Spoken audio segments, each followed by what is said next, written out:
There's no one on this planet who cares more than my brother and I about putting out a really, really quality motorcycle. Our claim to fame, if that's what you want to call it, is the fact that we can show up at a bike show with 1,000 other bikes and put our graffiti bike, for example, in the middle of it, and we're going to draw a crowd bigger than the $100,000 machine right next to us. The thing that is fantastic about our builds is that they'd look good 50 years ago. They look great today. They're going to look great in 50 years. And we break our backs sometimes till 2 in the morning to make these things right. And it's really a labor of love and truly a build of passion with each of these things. From my earliest years, I was drawing pictures and painting and sculpting. And I used to dream about building cars, being an automotive designer. Anything that would allow me to create something from the soul. From as long as I can remember as well, we have been fans of anything horsepower related, from motorcycles to cars, drag cars, everything. And my brother has been tweaking on things his entire life. He's just basically, he was born a mechanical artist. With my brother's design input and his support, we've always got each other's backs. Anything we put our minds to is going to work. If you knew my brother and I, you would know that we've been best friends forever. So literally working with my best friend, it's a scenario that I don't think you could write a better script. Everyone asks, how is it working with my brother every day? And it's kind of weird. I hear where people are coming from with questions like that because they probably don't spend as much time with their siblings as I spend with my brother anyhow, whether I'm working with him or not. To have him come over here, it's just been awesome. We both have really, really high standards, and we have no one around to compromise that. There is nothing here that's going to ever have us cut a corner, period.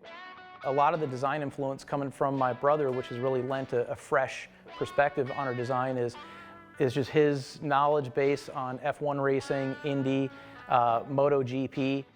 So every bike you see is going to have the mechanical beauty. It's going to have some kind of tie to racing heritage, whether it's a tire or just the lines of the bike, the suspension angles, whatever.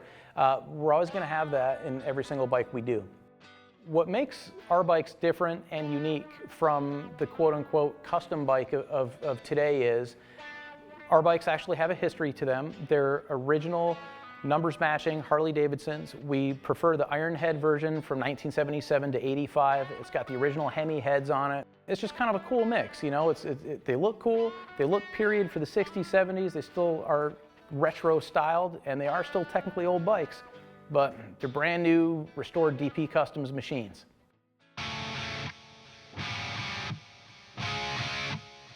When we get a bike in as a donor for one of our custom builds, Bro and I each have our own segments of the business that we specialize in.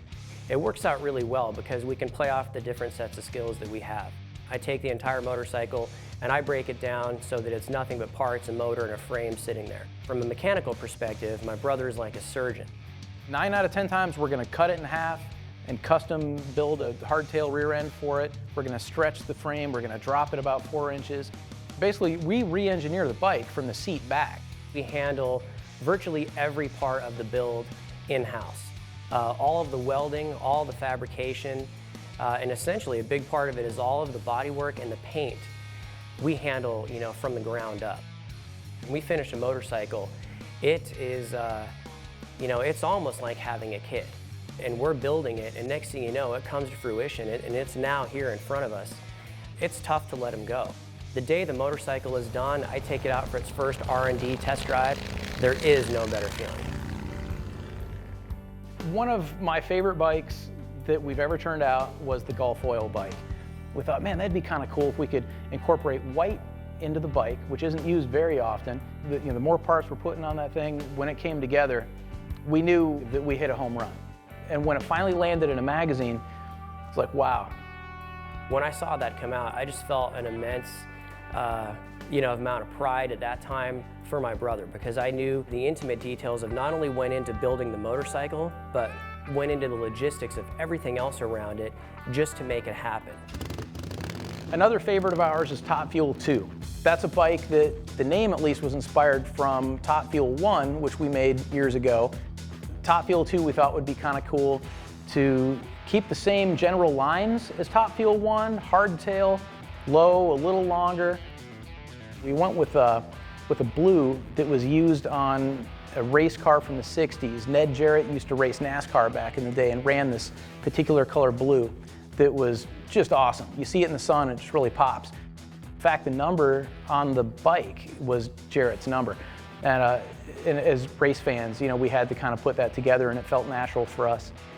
Not many people really put those elements together when you think Harley-Davidson and mixing and racing with it and taking advantage of minimalizing everything on the bike to make it as fast as it can be and also have a genuine race look to it. One of my personal favorites was the Beach Cruiser we built. The reason it was so important to me is the very first Harley that I ever owned was a 77. And we decided on a color code that was the same exact color that I used to restore my old Volkswagen years ago, the very first car I ever did. We didn't alter the frame very much. Usually just behind the seat, you have an oil tank, you've got a battery, and just a rat's nest of wires. And the goal was build the bike to have it look like an old British bike with nothing going on. So if you look closely, you'll see the oil tanks mounted on the very front. It's a custom designed whiskey flask oil tank, and that moved a lot of the clutter out. All the electronics are hidden on the bike. We went with the super high-tech hidden away little battery. And you end up with something that looks like a kickstart machine, but that's an electric start, fully functioning machine. My brother and I, we don't pay attention to trends. We pay attention to what we basically know is cool, and that's what we build. And it's always going to stay that way. And so if the industry goes left, we're staying exactly on our course. The Naked Cafe. We didn't really know which way to go. It started out with a few question marks. Previous cafe racers we've done, we have stayed with pretty soft lines, flowing tank, flowing cowl. At some point in the build, decided to make it a little bit more edgy. We ended up finding a vintage Mako all aluminum gas tank. These are tanks they used to run on the old dirt bikes. We had to modify a few things, but as soon as it landed on the frame, it just spoke to us. And then the final finishing touch to kind of tie in the line and the sharpness of the bike was the oil tank. The suspension handled great, the riding position was great. We built everything by hand on that one, and we're really proud of it. Some unique features about our graffiti bike is the rear wheel. It's an actual steel hot rod wheel that belongs on a car. Not many people would look at this and do cartwheels over what went into making that simple feature happen, but believe me, it was a lot of work.